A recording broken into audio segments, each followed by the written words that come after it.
The Bills won this game against the Ravens by the score of 23-20. This was quite a competitive game. It didn't look like that early on because the Ravens were dominating Buffalo in the first half. At one point, they were up 20-3, but the Bills rallied to come back from a 20-3 deficit, and they end up having a pretty solid second half, and they end up winning the game on a game-winning field goal at the buzzer to win by the score of 23-20. So some takeaways from this game. We'll start with Buffalo here. They needed a good bounce back win after that really tough loss that they had against the Dolphins last week, where they definitely left some opportunities on the field in Miami. Now, this one was a little bit different simply just because weather was a factor. And you could tell that that high-flying Bills offense was definitely thrown off by the elements simply just because receivers were dropping some passes that they probably should have if conditions were fair.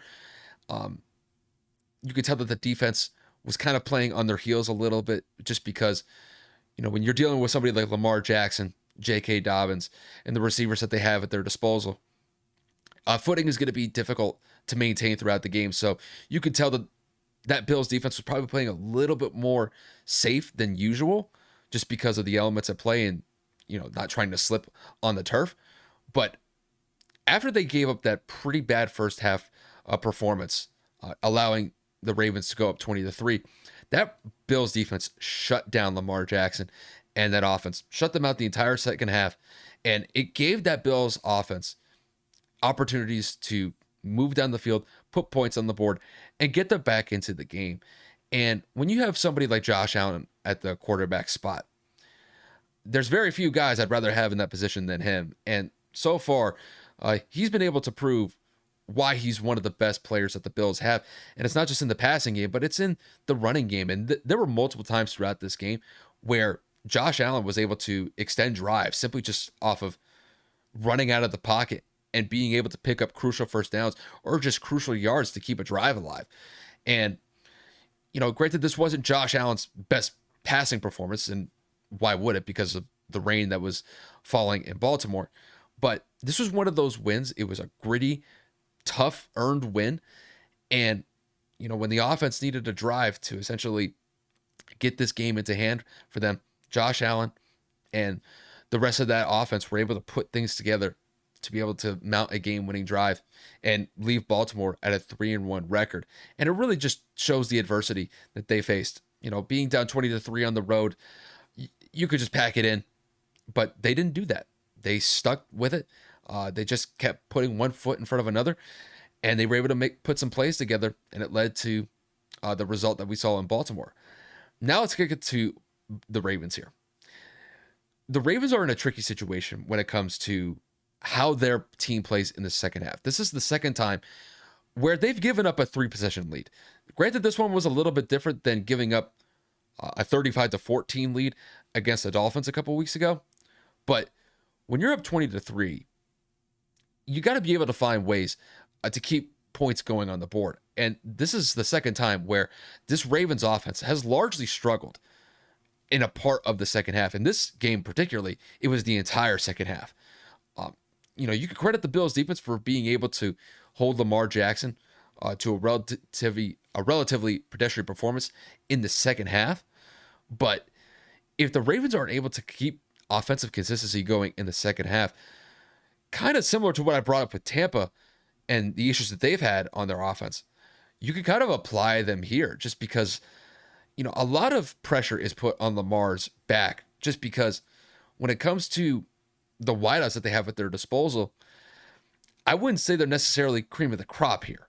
And that may actually play a factor into why a lot of these drives on the Ravens offense are just stalling out in the second half, just because the defenses that they're going up against are making great second half adjustments. We saw that against the Dolphins just a couple weeks back when the Dolphins defense was able to string multiple stops in a row against that Ravens offense.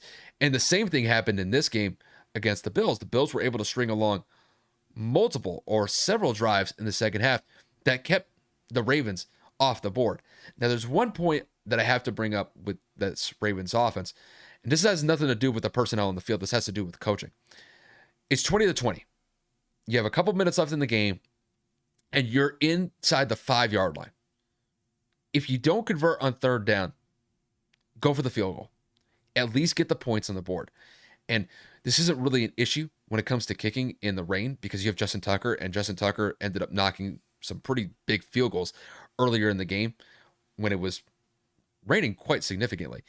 And I thought that Harbaugh and the rest of the coaching staff would have elected to just go for a field goal, go up 3 points, and then put the pressure on Josh Allen and that Bills offense to be able to move the ball down the field to either tie the game or potentially win it. But at least at that point, you have at least done your job to be able to get points on the board. Granted, a touchdown is better, but take the points when you can get them. In this specific instance, I thought they pushed the envelope way too far in this one.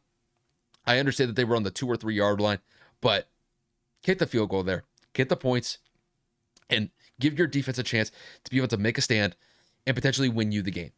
When they missed that 4th and goal, when Lamar got picked off in the end zone, now it's a fair game for Buffalo. Now Buffalo only needs a field goal to be able to win the game. When had Baltimore gone for a field goal, if Buffalo gets a field goal, it's a tie game, and then the game goes into overtime. Now, granted, you could say that Baltimore could give up a touchdown if Buffalo just marches down the field, but you at least gave yourself a chance to win the game, and it would largely be on the heels of your defense stepping up and making a play. So I just thought that was a poor decision by John Harbaugh and the crew here. But, by and large, the Ravens need to kind of get these things squared away with, because this is 2 games in particular where they have missed some opportunities, especially in the second half, and they've let some games slip. And I think until they're able to remedy these second half issues that they're dealing with, I think it's going to be kind of bumpy for Baltimore. They're putting a lot of pressure on Lamar's back, and if he comes through, great.